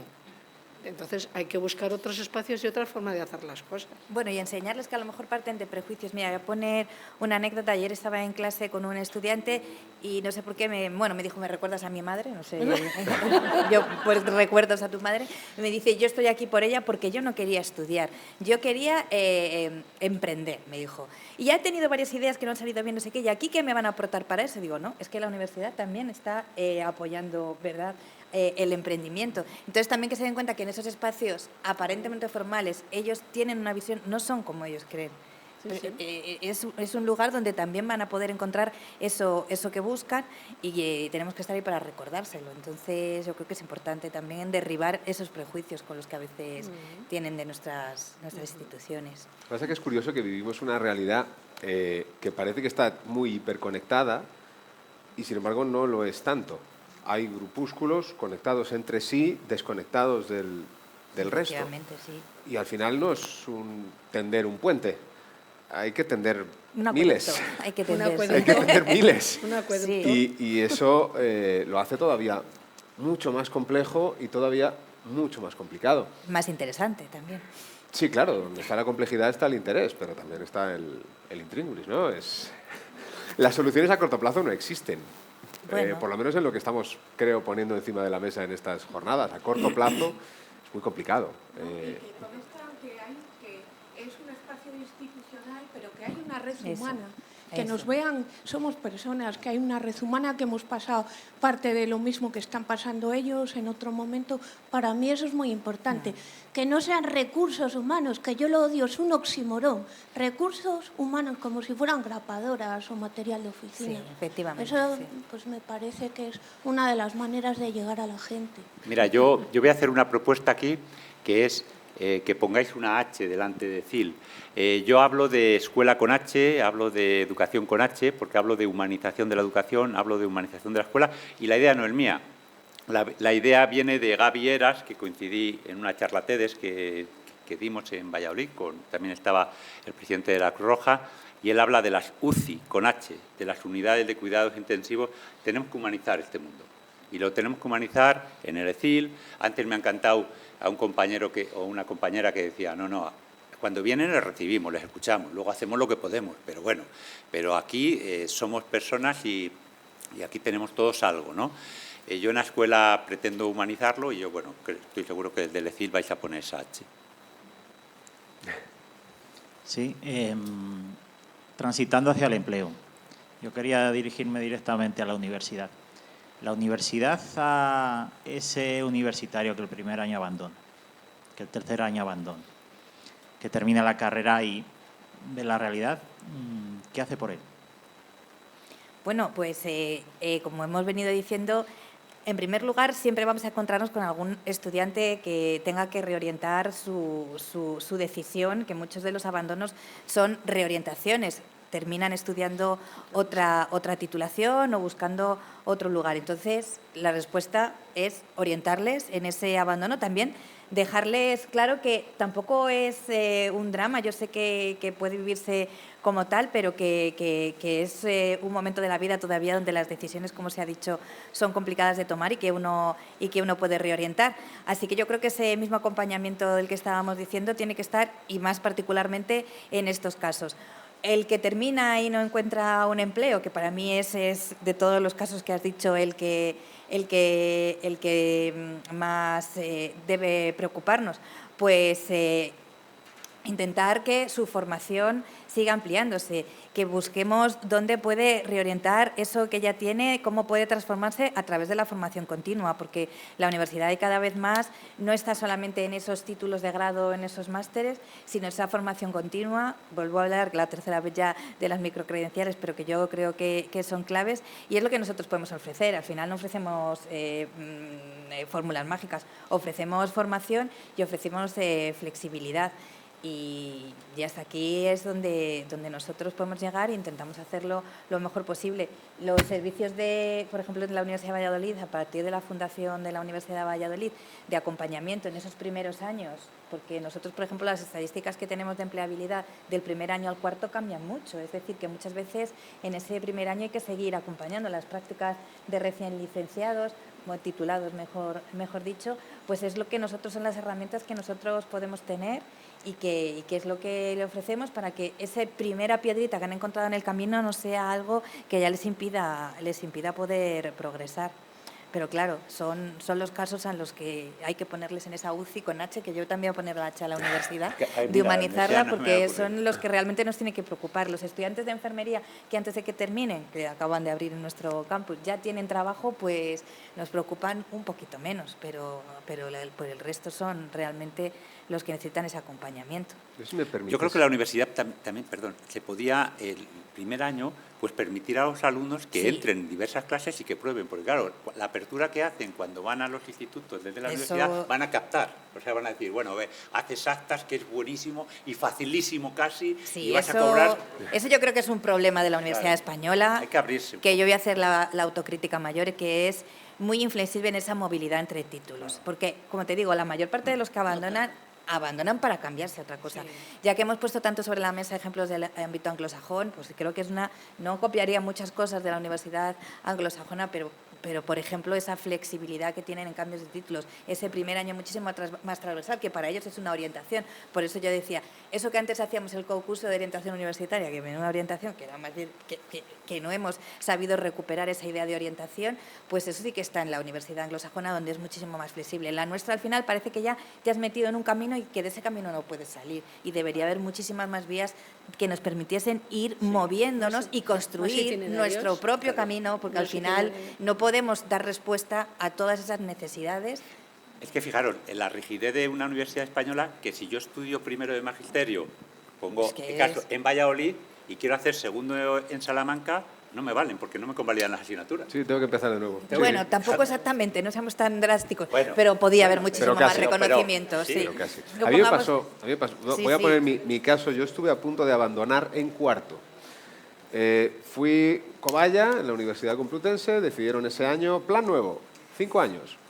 Era un horror, estaba todo inflado. Era un horror. Y yo notaba que estaba perdiendo mi vida allí sentado. No tenía tanto trabajo que hacer para perder otro año más. Y me quedé en casa una semana. Mi familia me dijo, bueno, quédate en casa una semana, piénsatelo, dale una Claro, vuelta. sí, es que hay que pensar. Lo que pasa es que estás en cuarto, yo qué sé. Sí. Yo qué sé. Pero ya mejor son bajarse 4 del tren en años. cuarto que en quinto. Ya es un año que has ganado. No me bajé. La universidad respondió rápido. Al año siguiente reformaron. Ese plan nuevo que era el mío ya no era nuevo, ya era el antiguo, lo Sí, tiraron a la sí. basura, lo dejaron en 4 años, obvio. Pero ya lo estoy dando clase en una universidad privada. Doy solo una asignatura este año, he dado 2, en un grado concreto, periodismo deportivo. De repente, para ese grado, te encuentras con que tienen asignaturas que claramente, están engrosando el grado. Ruedas de prensa. Un cuatrimestre entero. Yo no me considero capaz de crear un temario de ruedas de prensa. ¿Qué hago? Voy a la rueda de prensa, escucho lo que dicen, cribo y lo pongo. No sé dónde está 4 meses de aprendizaje. Pues 4 meses. Ruedas de prensa. ¿Y qué tienen que...? ¿Son diferentes las del deporte a las de...? Bueno, son diferentes, claro. Un Consejo de Ministros tiene una rueda de prensa mucho más compleja. La del futbolista mucho menos compleja. No hay tanto donde tirar. Es mucho más sencillo. 4 meses. Engrosamos currículum. Obviamente necesitamos tener más cosas para ofrecer un currículum más apetecible a esas familias Más flexible, porque al final yo creo que en la universidad es hacia donde tiene que ir, esa asignatura pendiente, es esa flexibilidad que te permita que si a ti te parece que 4 meses de ruedas de prensa no necesitas, a lo mejor quieras hacer 4 meses de economía de la empresa en otra facultad, porque eso sí que lo necesitas. Eso Exacto. es un poquito lo que es una carencia que nosotros tenemos. Antes hablabas, me encanta la palabra micro que has hecho, porque la formación tiende a eso, a microcursos. Es que ahora mismo una charla TED de 13 minutos consigues una información. Sí. Entonces no hace falta incluso de que sean horas. Es que venimos de la revolución industrial y nos hemos quedado ahí unos horarios rígidos que aprendemos de otra manera ahora. Es que además el aprendizaje a lo largo de toda la vida que están pidiendo las empresas o la economía no es eso. Es decir, es que tú puedes aprender en cualquier sitio, al lado de cualquiera que sepa algo más que lo que sabes tú. Claro.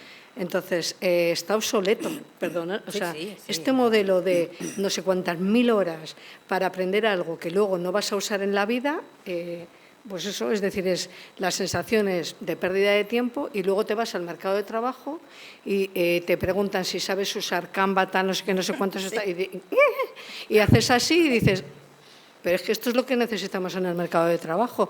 Da igual qué oficio tengas o tu capacidad de adaptación o la capacidad de rastrear información o ser capaz de gestionar la información que tienes, porque ahora el contenido está ahí.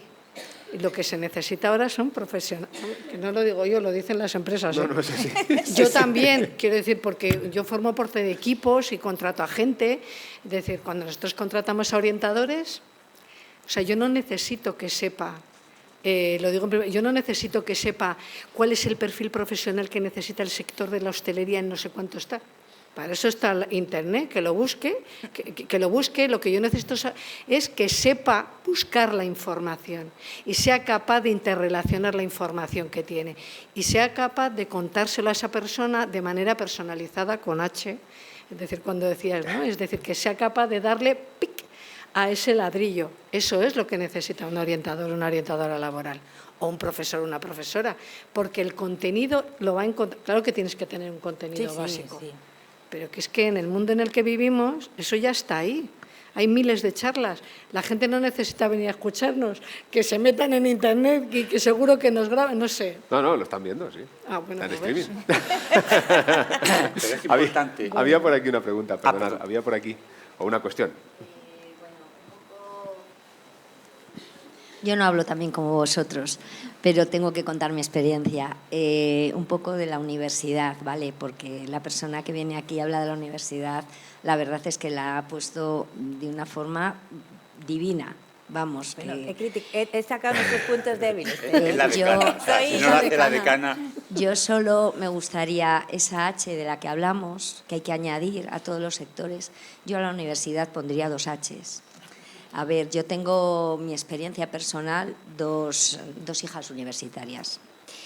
Y lo que me da mucha pena es que lo que más me transmiten es, mamá, la universidad. Pero si allí no eres nadie, allí hay que sacarlo y punto. ¿Qué me dices? Luego van profesores, el problema de los profesores asociados que has dicho que eres, que seguro que hay personas muy preparadas, pero a mí lo que a mí me transmiten mis hijas es: mamá, van a ganarse un sobresueldo y punto, y no les importamos nada.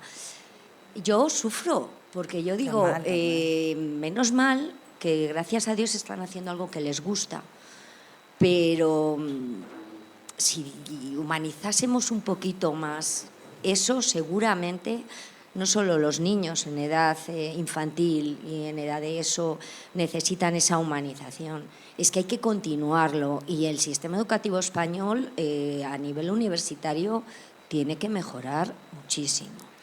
Sí. Yo creo ahí dos cosas. Bueno, una antes que has dicho, que tienes toda razón, aprendemos de los demás. Yo esto se lo escuché por primera vez a Joan Manuel Serrat. Joan Manuel Serrat era mal estudiante, entonces él decía que él aprendía por ósmosis, se ponía los libros debajo de la sila a ver si por ósmosis entraban.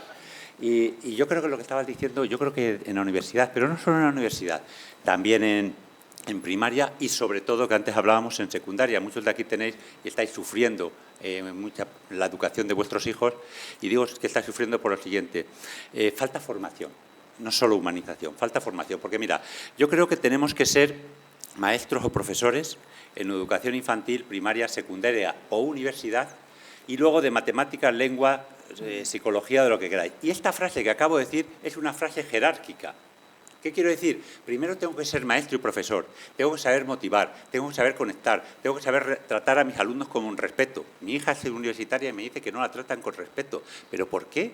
O sea, lo mínimo que tenemos que tener los profesores, las personas que nos dedicamos a la educación, es educación. Hay veces que me dicen: no, nos saludan por los pasillos. ¿Pero cómo no te vas a saludar por un pasillo? O hay veces que me dice: a la profesora le ha dado una rabieta. ¿Cómo le va a dar una profesora una rabieta? Que sí, que ha venido, ha cogido el bolso, se le ha caído todo, le hemos ayudado y ha dicho: dejarme de que me veis.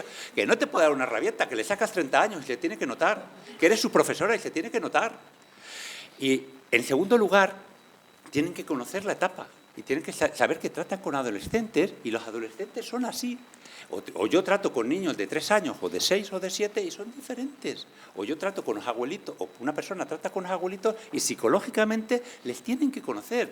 Y finalmente daremos música, matemáticas o lo que queramos. Pero como el profesor entre y diga: yo soy el de música o yo soy el de inglés, te pegas un tortazo, y lo sufren los niños.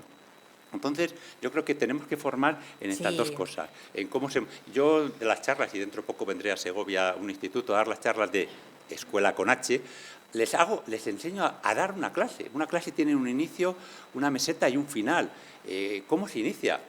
No entro en una clase diciendo: a ver dónde nos llegábamos. Tú sabrás que eres el profesor. Como que dónde nos llegábamos, ¿vale? O me voy de mala leche de la clase. O en la meseta, vosotros, a mitad de esta charla, os habéis desconectado, como la mayoría. Y ahí había que meter la broma del chiste de no sé qué, porque a la mitad yo hablo de la regla de las 3 OR, que son humor, amor y dolor. Y yo en mis aulas meto humor, meto amor, y en mis clases se lloran. La última vez me dijeron: teacher, hemos llorado todos menos 4 cuando se fue Sarah Jones. Pues claro, porque hay que llorar. Pero sí, es verdad que, ya que por alusiones diriges a la universidad, es verdad que, bueno, yo voy muy positiva también. Voy a reivindicar mi centro, porque esta también es un centro relativamente pequeño, en una ciudad. Yo creo que le damos una impronta diferente, que no está en todas las universidades, pero que debería estar. Y hay que darse cuenta de que, lo primero, nunca, por suerte empieza a cambiarse, se ha valorado que los profesores universitarios son profesores. Hay que ver todo eso donde está en la carrera académica del profesor, cómo se ha valorado, mejor dicho, infravalorado lo que es la docencia frente a la parte de investigación. No os voy a aburrir con estos temas, pero eso tiene mucho que ver con esa planificación también laboral del profesor, ya que estamos aquí hablando de empleo, porque al final son empleados. Eso es lo primero. Lo segundo, que no se había nadie dado cuenta, aunque os parezca una tontería, que necesitan una formación metodológica. Y por fin, no sé si va a tener unos efectos positivos, pero bueno, la figura de arranque de la mayoría de los profesores universitarios, al margen de los asociados, que es otro capítulo que podríamos... Que no tenemos figura de arranque. Que no tenéis... Bueno, eso es otro que habría que... No creo que vayan por un sobresueldo si supieras lo que ganan, pero... No, si te lo digo... hacemos ese paréntesis, explícaselo a tu hija. Lo mismo lo que va a ser sobresaturado, como pasa muchas veces que en el mercado laboral. Pero el profesor que entra, como puedo ser yo, a plantilla a tiempo completo, nunca, hasta ahora, en la última ley universitaria, se había pensado que necesita una formación metodológica. Ahora sí. Ahora se les va a obligar a que tengan unas ciertas horas de formación metodológica. Puede parecer, lo digo porque puede parecer algo tan básico que es que no estaba ahí. O sea, simplemente era un grandísimo investigador, que seguro que lo era, porque la Universidad Española ha últimamente dado un giro y la investigación pues ha resurgido mucho, pero eso no te garantiza ser un maravilloso profesor. De hecho, a veces todo lo contrario, porque eso habría que ver ahí. Entonces, lo primero, dignificar la enseñanza. Eso yo creo que está claro. Se puede dignificar de muchas formas. Con el salario creo que ayudaría mucho a los asociados en esa dignificación. Dignificación social también, formación. Y todo eso, al final, ya verás cómo haría que estuviese muchísimo más contenta el estudiante universitario. Porque si no, lo dejamos todo a la buena voluntad. Yo vengo muy feliz porque yo creo que en nuestro centro hay muy buena voluntad, porque al final, bueno, somos un centro pequeño, pero no se puede dejar todo en eso. Con esto tenemos que cerrar, porque se nos ha hecho la hora y hay que clausurar estos foros, estas jornadas técnicas. Yo, por mi parte, voy a dar las gracias a la organización y a vosotros por estar aquí, por haberme permitido entrar estos 2 días y aprender. He aprendido muchísimo, pero hay que agradecerles a ellos 3 que creo que nos han dejado 1 hora y media excelente. Muchísimas gracias, Maika, Juan Carlos, Cristina, un placer.